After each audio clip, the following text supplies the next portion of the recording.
Hey guys, it has been a minute and I'm so excited to see everybody here. We have a very exciting show tonight. So if you're watching it live, thank you for being here, whether it's on TikTok where you're watching the stream, which if you are, hop on over to YouTube, same name, Justin on TikTok, and then you can interact with the questions. Tonight, we're going to be talking about a case, Micah Miller. And as y'all know, y'all have not seen me for a minute. I've been out of town and I come back to basically this case, which is in my mind, absolutely bizarre. There's so much that doesn't add up, and it's just absolutely crazy. So I also have a very special guest tonight. It's actually a creator. She really, I don't think until this made content. Well, I can say that because I watched her video. She didn't, and I'll give you all of her information so that you can follow her. But she lives in that area and has just a wealth of information based on her videos. So, you know, after you watch this, you should definitely go back and watch them. To the point that I was like, okay, these are so thorough that they have to be factual. Will you please come on and talk about this case? Because, you know, you're in the area, and she agreed. And I'm very, very grateful for that. So as y'all know, though, we have a few announcements that we have to do first, because that's just the way this show works. Right. So with that said, as a lot of y'all know, I have a podcast, 50 Words for Murder. A lot of these episodes end up on there. This will be one of them. Okay. I'm really bad lately about getting them over there. So my goal is in the next 2 to 3 days to get everything that I've not been able to get over there uploaded. So if you want to take it on the go with you, you can do that. Easiest way to get to it is go to justinontiktok.com and scroll down till you see this logo right here. Click on it. It'll take you right there on Spotify, but you can pretty much listen to it anywhere you want. The other two things I want to talk to you guys about are this. I wrote this book, Boundaries. You can also get this at the same website, justinontiktok.com or TikTok Shop. In fact, both of these books I'm going to show you can. If you are one of the 26% of millennials or Gen Z that are no contact with a parent and you have kids, trying to find a way to explain to them why, at the same time trying to teach them about boundaries, then you definitely need this book in your arsenal. The next one, there we go, sorry.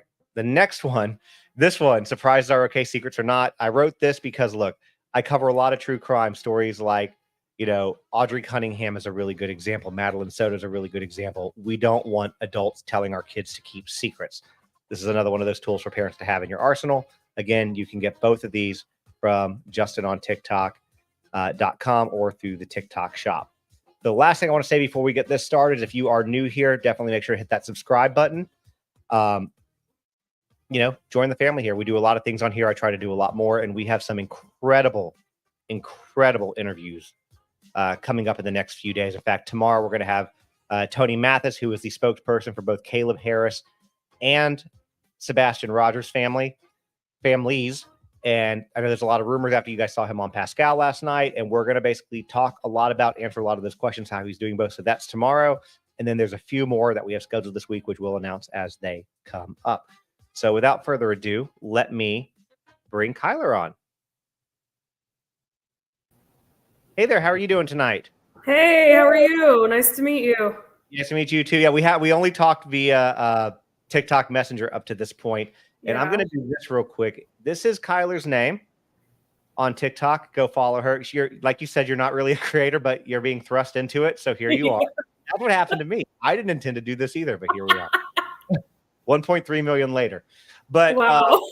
Yeah, so you never know where it's going to go. But your content, like my wife sent me one of your videos this morning. I was like, oh, this is really good. And then I kind of went down the rabbit hole, and I was like, you've got good stuff. If you want to come on, let's do that. So I'll let you go ahead and introduce yourself, and we'll kind of get the ball rolling. All right. So yeah, I'm Kyler, not Tyler, as my TikTok handle says. I am originally from Myrtle Beach. I lived there for 20 plus years. I'm not going to tell people where I live right now because naturally I think it's probably understood that that's not a good idea, but I don't live in Myrtle Beach right now, but I went to middle school with Micah. I haven't talked to her in a long time, but I am an advocate of domestic violence, religious abuse, especially. I grew up in the church all my life. I was mistreated by plenty of churches, and I've seen plenty of horrible things happen in churches, and I've just been really, really passionate ever since about exposing people for who they really are. And until today, I've never recorded a TikTok video. I did not expect this to go as viral as it has, nor did I expect this case to be bigger than just Micah's death. But I fully believe in people getting justice. I always wanted to go to law school, but I didn't want to go to school for like 15 years. So I guess here I am. But I'm really appreciative of everyone that has been helping and being vulnerable and messaging me and giving firsthand accounts of things they've seen and heard happen. Because if there was nothing to share, we wouldn't be here, and you guys are really the important ones. So I just wanted to say that real quick.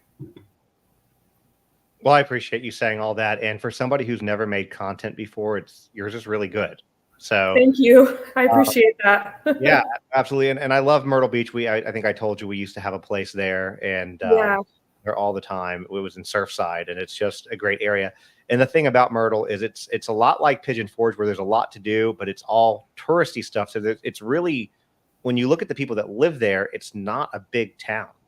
No, not at all. I mean, I was there for 20 years, or a little more than that now. I'm 30 now, but I grew up there and lived there till I was 18, and then I moved away, and then I moved back, and I was there for a few more years after that. And when I was a kid, I went to I went to 3 different schools. I was in 3 different school districts as like a teenager, and then I went to a lot of different churches, and so I still have a lot of connections there. And ultimately, I think I knew that I would get some kind of reach, and my intention was to have a reach and to bring awareness to this case, because we all know that law enforcement leaves a lot to be desired most of the time. But I did not expect that it would blow up like this, and I'm really grateful that it has, because I don't think there's any way now that people cannot be held accountable for what they've done and what they've been doing for years. Yeah. And I live in Tennessee, as you know, Nashville. And, let's just be I'll be cautious on how I say this. But when you look at some of the law enforcement work and things that get brushed under the rug, I think Alec Murdaugh is a really good example. They ignored his crimes for decades until you just couldn't ignore them anymore. Well, and when I didn't mean to interrupt you, but when you said that, it made me think of the Gabby Petito case and how people found her ultimately because of social media, right? 100%. Like, the power of the internet can be a very dangerous tool, but it can also be a very useful tool. And I know how to navigate the internet. I'm actually in school for cybersecurity right now. Awesome. So I've been learning a lot the last few months about that also. But I think that, like I said, the amount of reach that we've had, I don't think that there's any way that justice could not be served at this point. I agree. And so let's introduce people to the case. If you haven't seen it blowing up on social media, it's got all the makings of a viral case because it is so weird. So I will give the cliff notes and then I will let you jump in because I have a feeling you know more than I know more than I do. But basically you have a woman, 30-year-old Micah Miller. Her husband is a pastor, John Paul Miller, is it Solid Rock Baptist Church? Solid Rock Baptist Church. And basically what we're told is that she took her own life. What he used, it wasn't self-inflicted. What did he say? It was He said, okay, so this is the first part of this, right? Yeah. Self-induced. Self-induced. That's what it was. We should probably, yes. While you're talking next time, I'll go try to see if I can find it to pull it up. But we can show people what he said. Mm-hmm. But the cause of death hasn't been officially announced by law enforcement. It's not been announced by family. Nope. She was found an hour away from her home. And, this is a very touchy subject. My wife, and I will say this, my wife said this, so it's not me saying this, but typically if a woman is going to take her own life, it's not going to be the way that she did it. That's correct. Statistically, more men die from self-inflicted gunshot wounds than women. Yeah. And especially not an hour away from to an area that, according to the family, I got this from your video. Again, go follow her. I think one of my mods is posting it here. It's also scrolling at the bottom. Go follow her. Her videos are good. But an area that not only Micah didn't, but her family didn't have connection to the area of North Carolina either. That's correct. I was told that by a family member myself. Like I said, I'm not going to ever be revealing sources because I believe that these people should be protected. But yes, a family member told me that themselves. Yeah. So that's part of it. And this came 2 days after she served him with divorce papers for the second time because she did the first time back in October. And then it got dismissed. And then he filed for basically spousal support in February. And then she filed in April. And then also when she filed for divorce this last time, she also filed for a no contact order. And then a few weeks prior to that, she on her Facebook did a video talking about getting away from domestic violence and things like that. So the other things too that we have kind of found out is, she had made plans with friends. She had just made her car payment, things like that. Those aren't things you're going to do if you're, planning to take your own life. No, not at all. And, there is a lot of speculation, like, is it possible that she committed suicide? Sure, anyone is capable of doing that, right? But everything else I have learned about this case is pointing away from that. Like at first, sure, like you're escaping an abusive relationship. Like there's probably a lot of scary stuff going on. And like, Micah explained that she was being... You can cuss, it's okay. You can cuss. Cool. Okay. Cool. But, Micah had shared with close friends that, she was being targeted. She was being, her tires were slashed. She had a tracker on her vehicle, all kinds of stuff that point to, this was probably targeted. And of course, like, I'm sure that her mental health wasn't solid going through this. I mean, I don't think anybody's would be. But everyone that knows Micah very closely has told me, like, there's no way that she would have done that. She was excited about life. She was excited about the future. So I just don't believe it. I don't. And I don't think anyone else does at this point either. Yeah, I mean, I certainly don't. I cannot get this to go. There it goes. I certainly don't. And then let's talk about how they met, because he was married. This is not, Micah's not his first wife. No. He was married before. You probably have more information on this, but he met her when she was 14 and he was a youth pastor. So she was 14 or 15. I don't know exactly which one. I don't know if he was the youth pastor at the time, but he was involved in the church.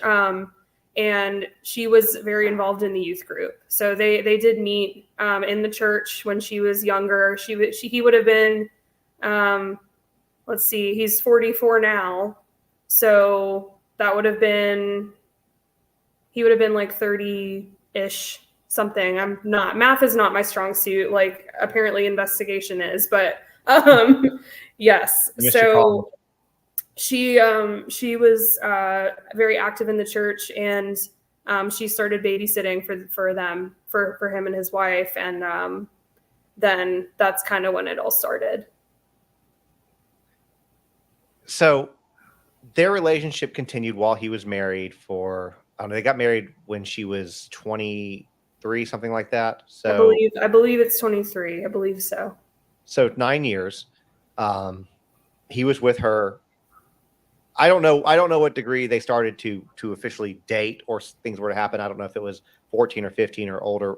I'm not going to. Yeah, I'm not sure either. Yeah, I'm not going to speculate on that. But he did get to a point where he was having an affair with his wife, ends up leaving his wife for her. And now, since all of this is blowing up and coming out, there's now, I don't know if I call it rumors, evidence, whatever you want to call it, of another woman. Put that one up her. That woman, Susie Skinner. And I did learn today that these pictures apparently were taken back in November. So they weren't like the other night.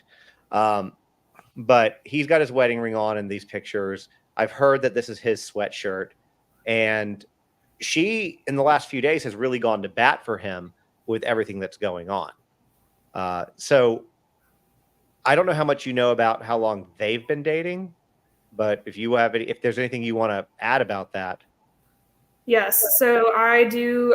I have one pretty reliable source that told me they saw them out in public last year somewhere. And this person thought that he was with his wife, and he was not with his wife. And that's all I can really say about that. But that was in 2023. So that was last year. Whenever Susie's husband died in 2021, JP was still the pastor of Solid Rock, and he preached Chris's funeral. And if you look back on sermons that JP has preached, in my opinion, his behavior is very just all over the place. Like, he does not seem like a stable individual on stage either. And there's a lot of speculation about Chris's death. You know, some people agree that it was suicide. Some people say that there's a video at the community pool where you can see him rolling himself into the pool. I've never seen the video. I don't know if that's true or not. But with everything that's coming out about this case and how far back this abuse goes with his father and Troy Taylor and everything, like it's just, and again, like Chris was apparently someone that you would never think he would do that, right? Like he was paralyzed in a car accident, or not a car accident, but a drunk driver hit him and he was paralyzed. And he was a major advocate and public speaker and like educator for children about drunk driving. And he was just like very passionate about that. And again, like for two people to be connected with the Millers that have apparently committed suicide when all of this other stuff is coming out, I don't believe it. You know, I'm not going to sit here and say that I have the cold hard facts on that one. But I don't believe it. And with this in particular too, and again, we're going to use words like alleged because I don't want to get sued. Right. But, allegedly, when he officiated Chris's funeral, they were already dating. Allegedly, yes. Allegedly. So again, those are the words we're going to use. So he has a pattern. And look, once a cheater, always a cheater. Yes, absolutely a pattern. Absolutely. So today, and I don't have it in my thing, so I'd still have to go look for it, which I can definitely do while we're talking. But today, the church wasn't, or was it today, the service? No. Last Sunday. The sermon that he preached telling people that Micah killed herself was this past Sunday, the 20, let's see, what's today? The 28th? Yeah, 28th, because Micah was found on the 27th. So the next day is when he preached the sermon, got through his whole sermon like nothing was wrong, everything was normal. And then the last like few minutes of the service brought up that his wife died, and he did not even shed a tear. Didn't he give 2 sermons that day? Yes, Solid Rock has two sermons each Sunday. Yeah, and he said he's going to officiate over her funeral as well. I had heard a few minutes ago. Was it from your video? I can't remember, but he was trying to get her cremated too very quickly. Yes, so he was trying to get her cremated, and he was unsuccessful. Again, by a blood family member of Micah's, I was told that they were able to see her body. She has not been cremated. Okay, so I'm glad that he didn't win that one. Right. I mean, I think that I'm hoping that we had like the internet as a whole, not just me, but the internet as a whole. I'm hoping that enough exposure was brought in enough time to prevent that from happening. And I'm really, really glad. And I hope that an autopsy was performed, because there's no reason that it shouldn't have happened from the beginning.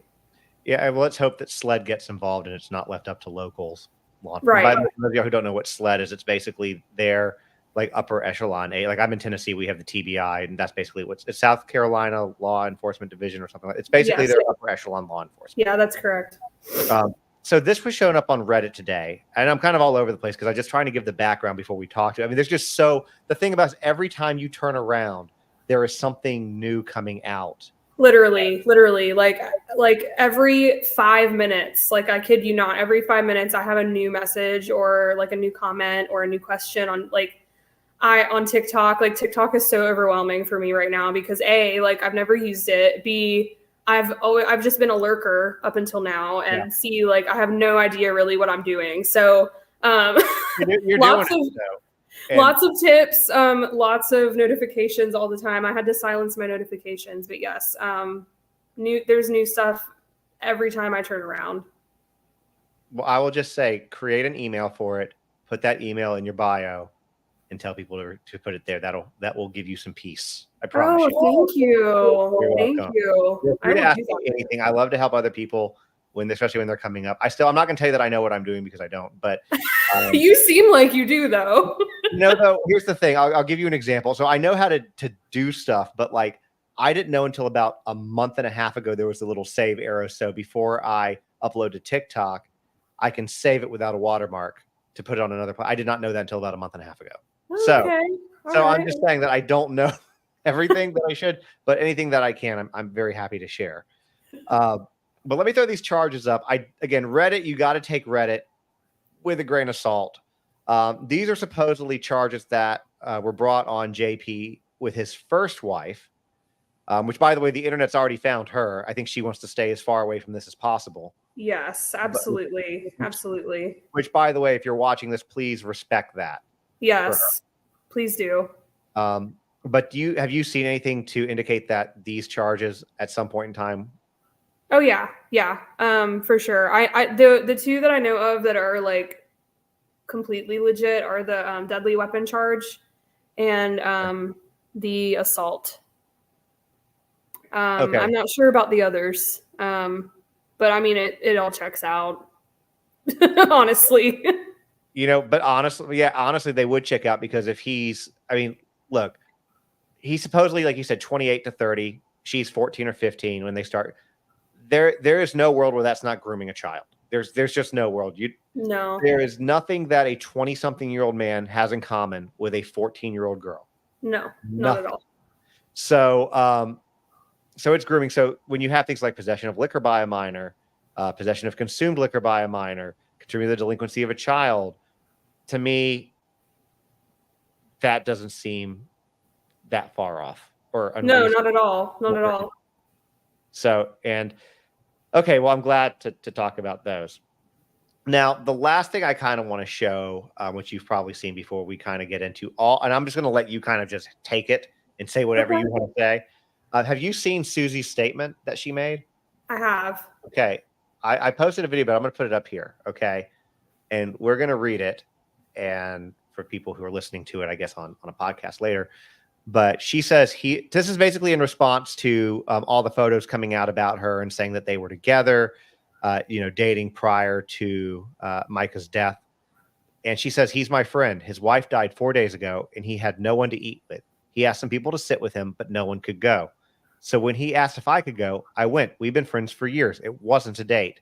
People also said he killed his wife, but we think she called the police before she did that and said she bought a gun and wanted to kill herself and wanted to make sure they could ping her phone so her family could find the body. I think is what she's trying to say there. Find the body could find. This is from the nurse at the hospital, which, okay, we'll come back.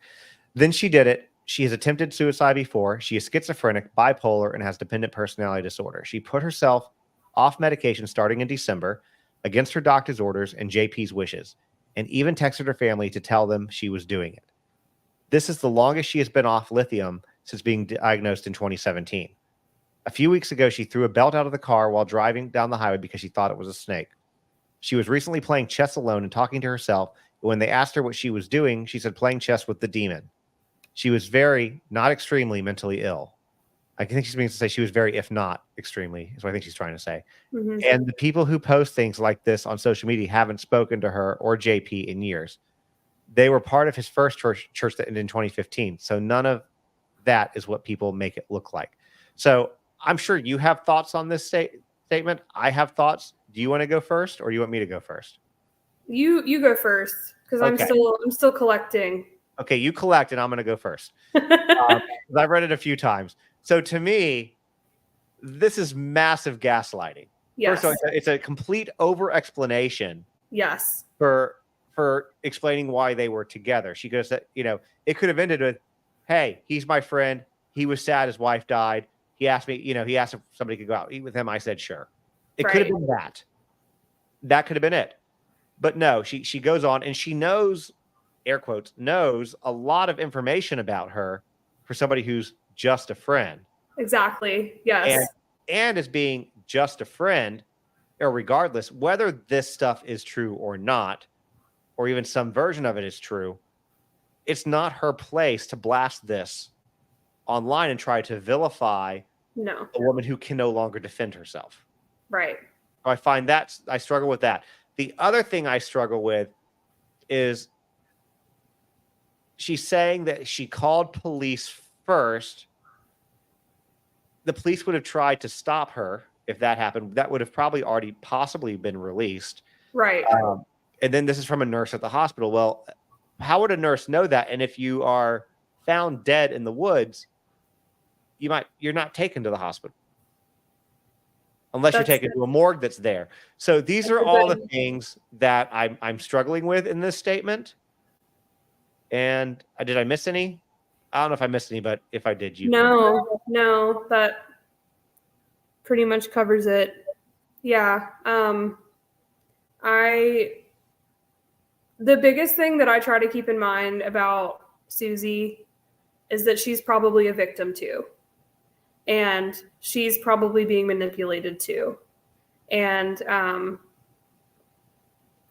think that pretty much everyone has been manipulated by someone at some point in their life to think the way that they do or believe the way that they do. And we all know clearly that JP is very good at that. Based on things that I have been told. And I updated my post to reflect that opinion that she's a victim as well. And who knows what he has told her? Who knows what he is making her believe or maybe coercing her to believe? I mean, she could be his next victim. I hope she's not.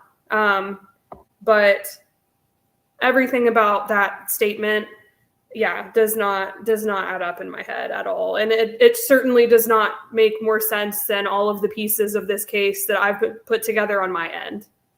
Yeah, well, and here I'm gonna very respectfully, I'm not gonna disagree, but I'm gonna play devil's advocate to what you just said for a second. While I agree that he is very manipulative and, based on everything that we've seen, everything that we've heard, he's very manipulative.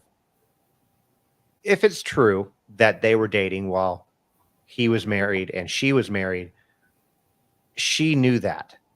Because manipulation or not, if she's married and chooses to have an affair and he's married and chooses to have an affair and she knows that, she could be a victim for other things. But in my mind, she's probably not the best person to begin with. That's just my opinion on it, because manipulation or not, she entered into an extramarital affair.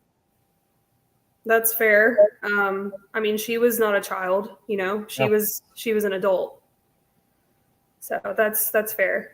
Yeah. And I mean, and I not that I would agree with it, but, I could understand her frustration in her marriage, because women do a lot of work when, in all marriages, but especially in ones where you have somebody who is so heavily reliant on you, like somebody who's paralyzed.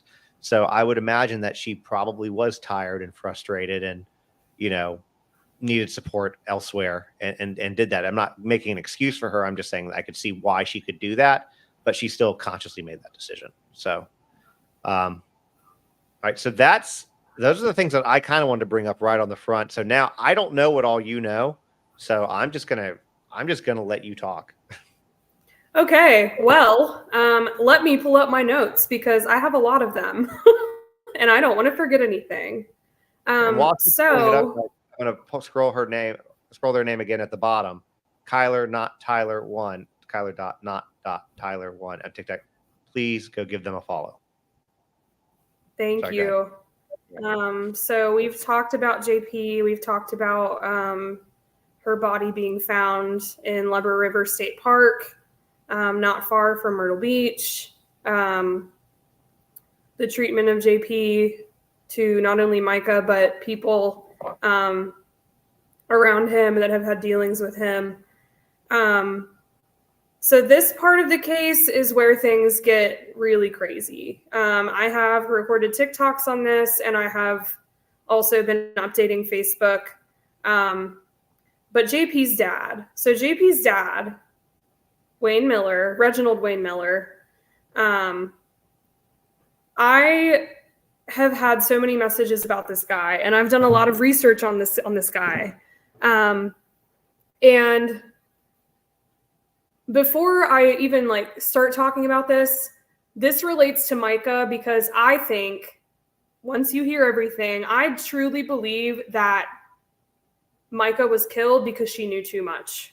That's what I think, and that's what a lot of other people think. So, JP's dad has a history of sex crimes against him in other parts of South Carolina and in Pakistan. So back in 2015, the city of Marion leased him an abandoned hospital for pennies on the dollar. He moved his Bible college there, and that was his last run at a Bible college before he did jail time for 8 months or so. He also had federal charges from ICE for abusing immigrant students while he was in Marion. But to sum it up, he was run out of Florence and Marion areas for these charges. I did a lot of digging on his family, confirmed that they lived there. His parents lived there for a while. I don't know if JP ever lived there, but interestingly enough, I touched on Pakistan and how he was exposed for sexual acts against men in Pakistan. This happened in September of 2022. People that I'm trying to be careful with what I say and who I talk about, but basically Wayne Miller had a partner named Troy Taylor. Now, Troy Taylor, if you are from Myrtle Beach, you know all about him, because Troy Taylor was the pastor of Low Country Community Church. 20 years ago, he was convicted of sexual crimes against a minor child who was a boy. He was the case was I don't know if the case was closed or what, but basically he got out and he did not have to answer for his crimes. And I'm telling you, multiple witnesses all over Myrtle Beach, knew him, knew the things he did, and he got away with it. I think that they most likely met back then, he and Wayne. I'm not sure how they met. I have not been able to figure that one out yet. But I found a video from a lovely anonymous source on Facebook that sent me this video last week. It was a news, like a press, like not like a press release, but like a live video like we're doing of Wayne Miller being exposed in Pakistan. And so it's not in English, and the English like translation on the bottom was in text, and it was a little broken up. But basically it says that Wayne Miller partnered with someone in Pakistan to plant a church. This person was Troy Taylor, and they were doing horrendous things to boys in Pakistan, just like Troy did in South Carolina, and that Wayne Miller was basically like molesting and raping little boys in this private community that he lived in called Eden Garden. And so I have spoken to numerous people about this that have confirmed everything. The Instagram timeline of Troy's Pakistan outfit lines up. At one point, Wayne sent Troy over to Pakistan in his place because he was battling cancer. That's all true. And Wayne tried to convict the pastor of the Pakistan church that like started it of crimes that didn't exist. And basically he was found out and he was shunned and told to leave Pakistan and never come back. There are tons of videos on YouTube, if you dig, of the boys in Pakistan naming Wayne Miller and telling him that we don't want you in our country, basically.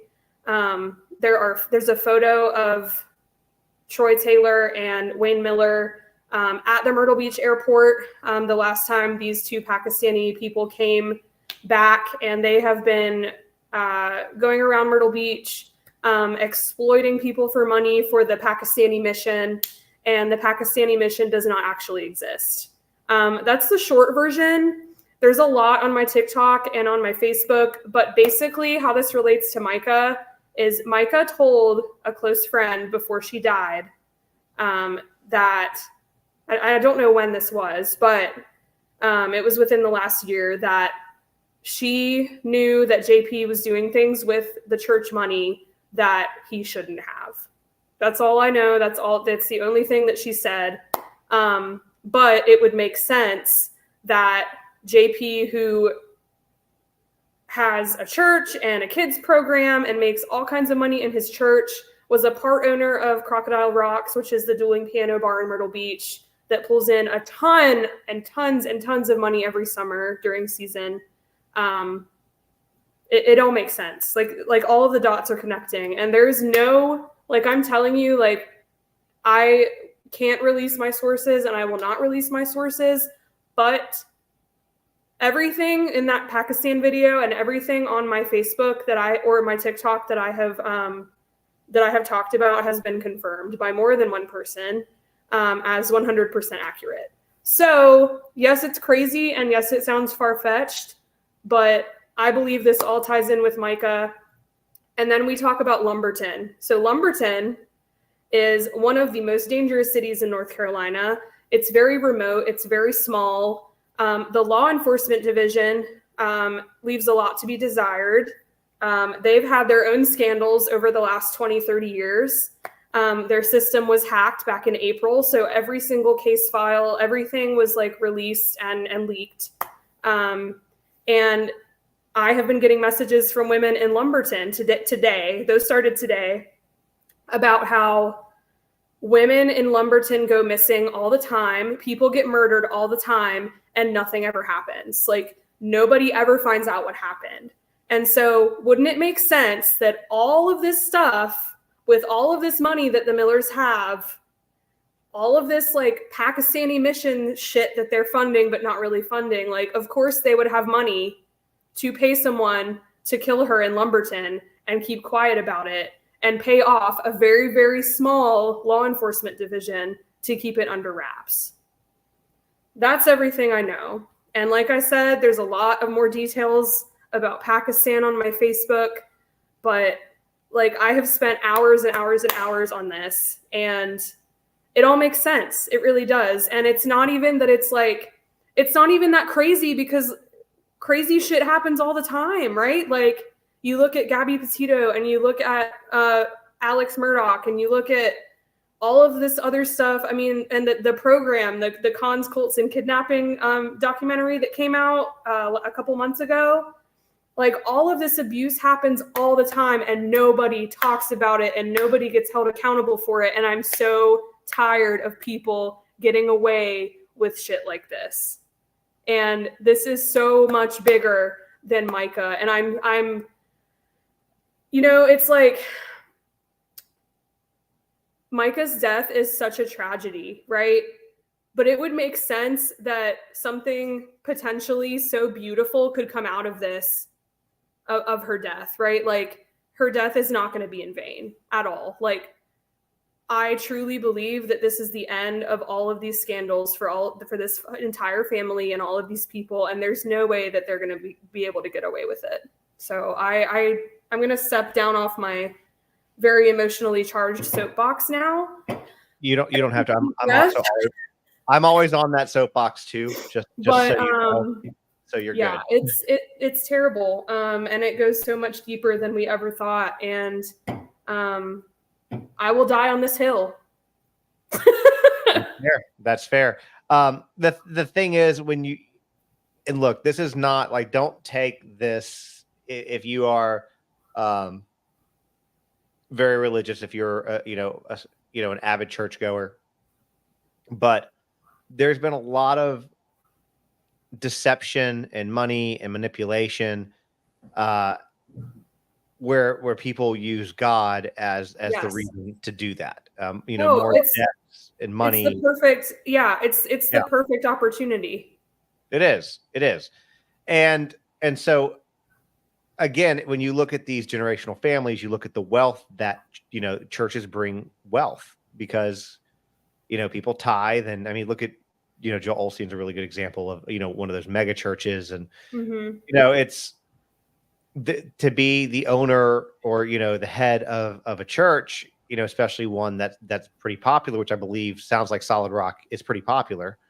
That's not overly uncommon. And again, the father participating in similar activities or something nefarious, apple doesn't fall far from the tree kind of a thing. But yeah, a church is a business, as somebody just said in the comments, and you make money with it. And you do. It is the perfect Trojan horse for illegal activity as well, because it's very, very easy, especially in the South, to launder money through a church. Or, nobody, like, people, especially, so I've never lived anywhere else but the Bible Belt, for the record, like, ever. I've always lived somewhere in the South. I've been to a lot of churches where every single sermon they just talk about give, like, but do you know where your money's really going? Like, and it's hard for me because, like, I am a Christian, but I'm also openly gay and non-binary in the South. And I have been burned by my share of churches, right? It took a lot of unlearning and reprogramming for me, like, personally, to learn who God really is. And it is not this. But it is the perfect opportunity to do things like this. Like it's the perfect cash cow. It's the perfect Trojan horse, like I said. Absolutely. Because people don't question it, right? They go in and they hear the music and they get lost in the spirit, and they just believe everything they're told and they don't question it. And I always believe that you should question everything, because that's how we got here. No, I fully agree with you on that. And in the South too, let's go back to what you said about, possibly being able to pay off a police department.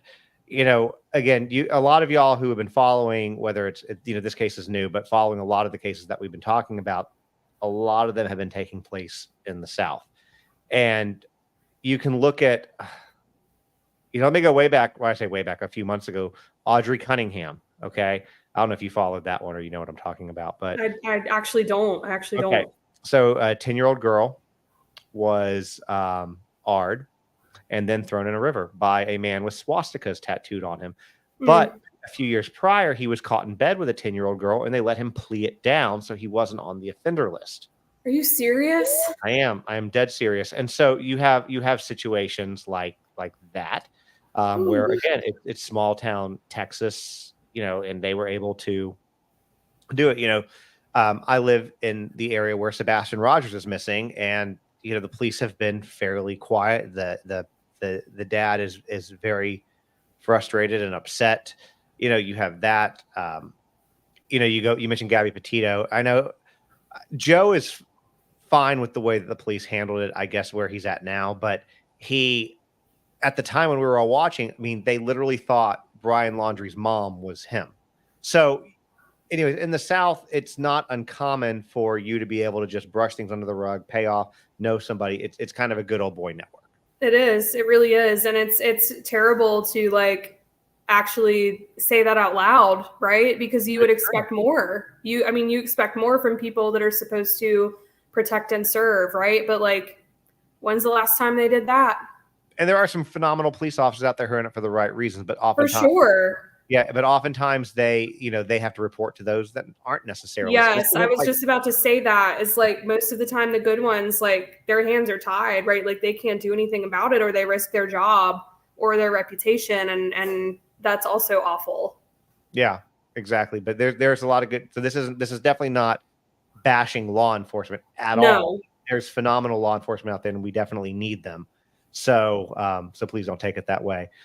Right. But this case is weird. So you're talking, and again, I don't want you to reveal your sources because I understand, what you're dealing with here. But right. So with people that you've talked to, what kind of feedback have they told you that you're allowed to say as far as, are they planning anything like second autopsies that you know of? You might not know any of this too, but are they planning things like second autopsies? Obviously, we know based on the articles, they're not convinced that this was suicide.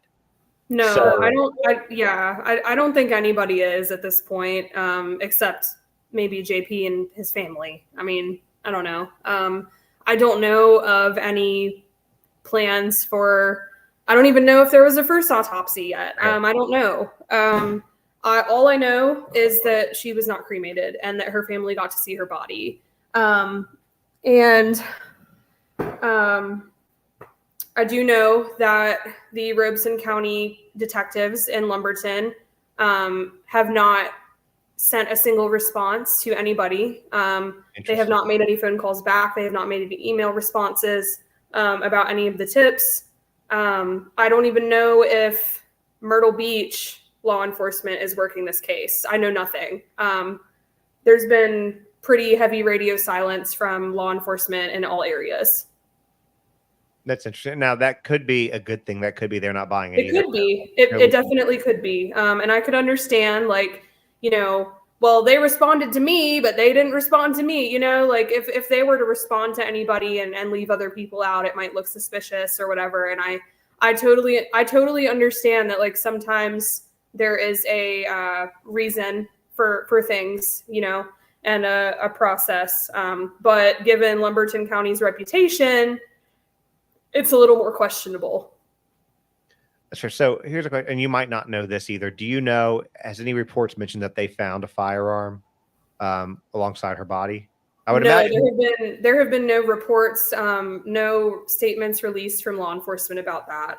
There's been a lot of controversy over the gun. I don't know if it was hers. I don't know if it was planted. I don't know if someone shot her. I have no idea. I just know that she was found with a fatal gunshot wound. Yeah, and let's also, because let's remind too, the only person at this point who has said that it's suicide and the cause of death has been JP Miller. That's correct. Nobody else has released it. So that's correct. Now, I would imagine that he couldn't make such a bold statement without knowing that would come out, I would think. But, I mean, I don't know. I guess we'll find out. But, he felt the need to announce it to the congregation. And by the way, I found the video. Should we show it to the people? Yes, I think it's very. Y'all haven't seen this yet. Let's just. Instead, I'm going to have you stand up and I'm going to make an announcement. And after the announcement, I'm going to ask that you leave church quietly and don't talk about the announcement here in the building, please, if you can, so y'all can stand to your feet.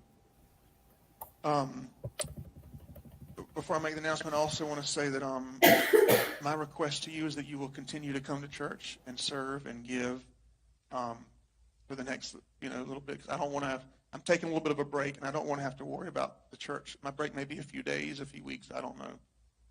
I got a call late last night. My wife has passed away. And yeah, it was self-induced, and it was up in North Carolina. And we're gonna have a funeral for her next Sunday here at 3 p.m. And so it's all I can. Yeah, I'm just kind of going on adrenaline right now. So y'all pray for me and my kids and everybody. And she wasn't. Y'all knew that she wasn't well mentally, and that she needed her medicine that was hard to get to her. And so I'm sure there'll be more details to come. But just keep our family in your prayers. And I'm going to let Pastor Randall, Bishop, he can pray. I'll get him a microphone. He'll pray out. And if you have anything you want to. I think that's enough of that. Yeah, that's enough. It's weird. It's again, they were separate. I don't know how long they were separated for. Here's a question. Do you know why the divorce, when she filed back in October, do you know what the reason why it was dismissed initially? I do not. Because that's kind of odd unless it's like a jurisdictional thing or something like that.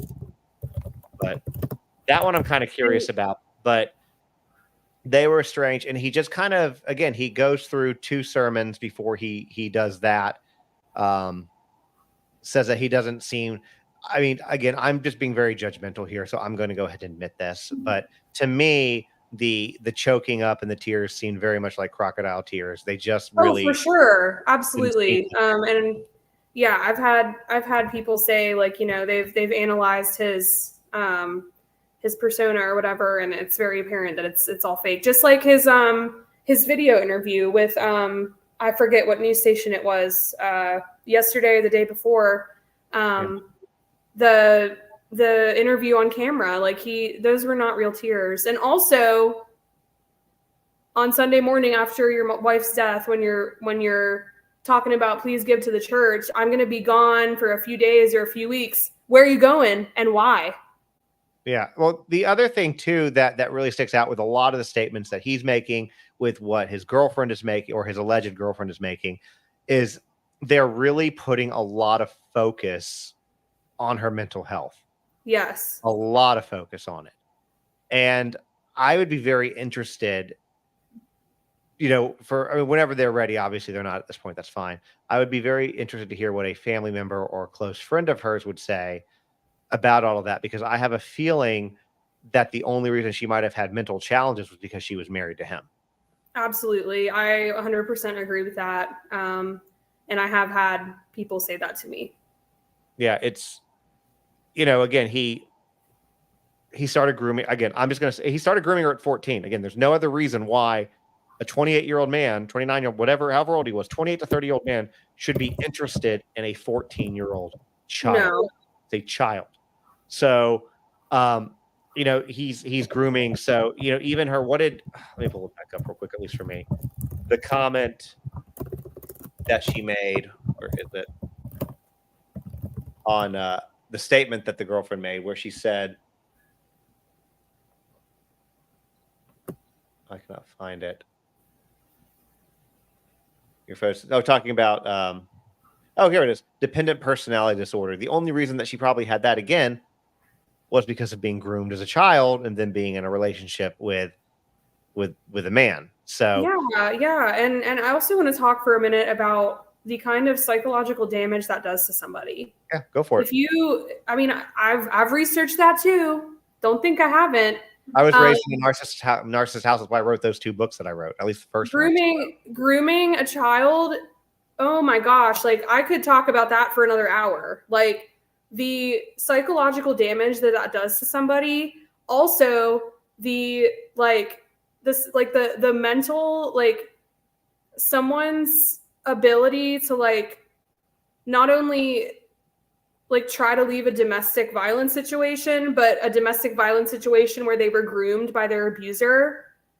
Oh my God. Like it's just so much. Like I'm not even going to go there, but do some research. That's all I'm going to say about that. No, it's actually statistically very dangerous for women to leave domestic violence situations.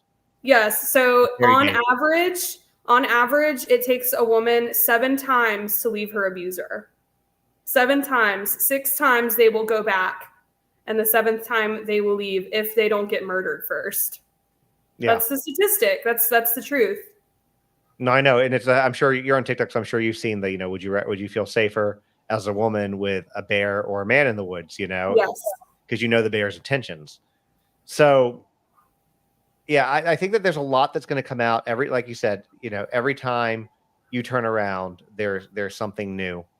Oh yeah, I'm sure that when I get off of here, I'm going to have even more, and I'm going to be overwhelmed and go lay in my bed and cover my head for the night. But yeah, that's okay. When you cover heavy cases, it is good to just disconnect. For sure. Otherwise, you will have nightmares about them. You will. I promise you. You will. So, you don't want to do that, but no, I definitely appreciate you coming on, and as this case progresses, because I think that I think we're just at the very beginning. I'd love to have you back on if you want to do that.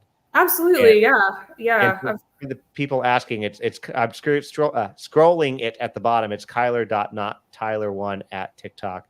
My best friend's name is actually Kyler, which is not a name you hear very often. So Kyler is actually not my birth name. I'm non-binary, and I changed my name legally in 2019.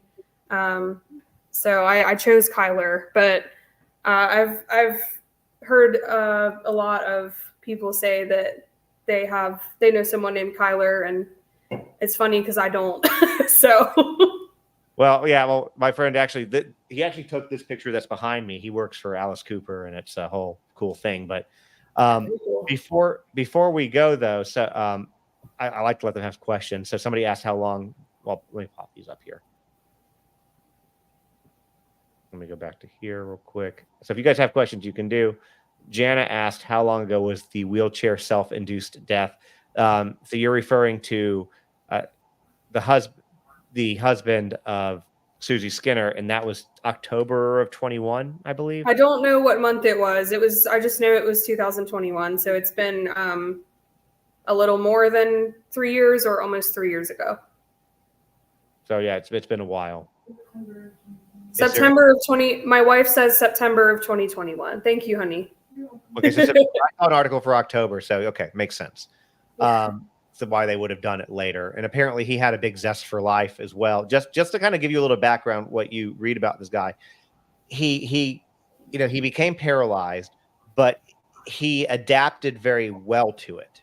He didn't let it slow him down. He still was very active, was a motivational speaker, which, look, I realize that sometimes you can have people, displaying a persona on the outside that doesn't really reflect what's on the inside. I think Robin Williams was a good example of that. But yes. I just don't really feel with the way, this was a man who was very much loved, not alone from what we can tell, as far as a good support system goes. I mean, you never know what's going on inside somebody, but and apparently somebody mentioned he was an avid swimmer. He was a surfer, I believe, as well.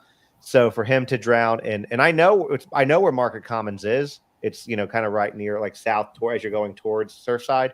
For somebody to be an avid swimmer who's going into the ocean, surfing, swimming, etc. Not that it couldn't happen, but drowning in a captive pool seems unlikely. Yeah, it feels very just like Susie's statement or whatever. Like, it feels very not probable. Like it just doesn't make sense. And is it possible? Sure. Is it likely? No. Yeah, if you're that strong of a swimmer, and most of those pools, community pools like that, aren't overly deep either. Not that you need it to be deep, but not overly deep either. It's just, again, to me, I would not be surprised if this continues and that gets reopened. I hope it does. Somebody asked this question, and you might not know this. Do y'all know where Susie was when he fell into the pool? I do not. I guess he wasn't. I do not. I haven't been able to find that out. So it's just very strange. Yeah, and I also want to say, like, I'm sure that I'm going to be getting a lot of messages. You are. First, if you come at me and you are telling me stories, I'm going to grill you. I'm going to ask you 10 million questions. I'm going to ask you to verify. I'm going to ask you where you know this from, and you're probably going to be sick of me by the end, because I am not someone that just spreads false information for likes and attention. Like, that's not who I am. Like, my intention is to bring justice to Micah and all of these other victims. And so please do not come at me with false information or rumors. Like, check your sources and check them again before you come to me. So you're definitely going to get all of those things. Yes. By the way, just probably not from the crew that is in this live, but you're definitely going to get them. Right. So just be prepared. But again, I would set up an email address, put it in your separate from your. I'm going to do that as soon as I get off of here. Micah was 30. We'll do a couple more questions and then we will let Kyler go. How did Susie, this is a good question. Do we know how Susie and her husband knew John Paul? They went to church together. That's all I know, is they went to Solid Rock. Okay. So there you go. There's one more I saw that I wanted to say, but I can't. Where'd it go? It doesn't matter. I see one asking me what my connection to the case is.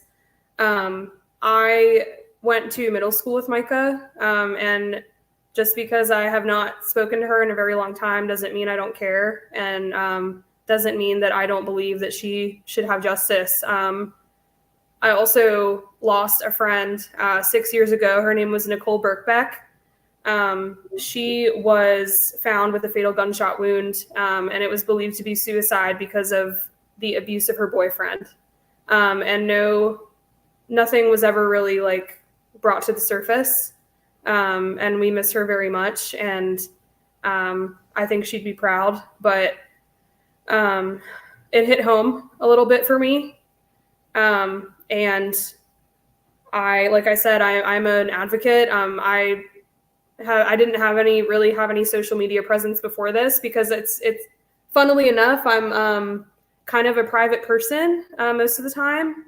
But I just feel very strongly like this was something I was supposed to do. And like I said, I am a Christian, and people out there can think what they want, but I do think that God kind of nudged me to speak up and be her voice, because these are dangerous people, and a lot of people that are involved with them probably would not have had the courage to do it. And I ain't scared. So there you go. Somebody wants to know if you remember what she was like in middle school. Oh my God. So all the videos, all the stuff that you see now, she was just like that. I remember when she moved to Myrtle Beach from Kansas. She was sweet. We sang karaoke together one time at this little pizza restaurant up the street from school. She had a heart of gold, and she was bubbly and sweet and everything that she was up until she died. And then somebody asked if more people were coming forward. So I don't know if anybody has. I know I've seen comments from people who are like, especially in some of the Facebook groups. I know people have reached out to you. So yeah, it's starting. For sure. And I have people messaging me not only about JP's abuse towards them, all kinds of abuse, I will say that. But I also have had people come to me that were victims of Troy Taylor 20 years ago. I've had people come to me that know more about Wayne Miller. I've had a lot, and it's a, excuse me, I'm drinking Coke and I just burped. It's a lot. It's a lot. But I found out, I see a couple of questions here.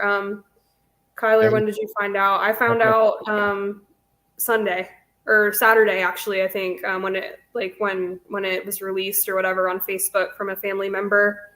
I am not going to the funeral or the protest, not only for my safety, but because I don't live there anymore. And I think it's best that I do not attend, because I have people to protect as well. So I just threw one up there and I lost it again. That was actually my wife. There was basically there it is. There was a rumor today that there was an arrest made at the church. Do you know if there's any truth to that? That is just a rumor. There's no video.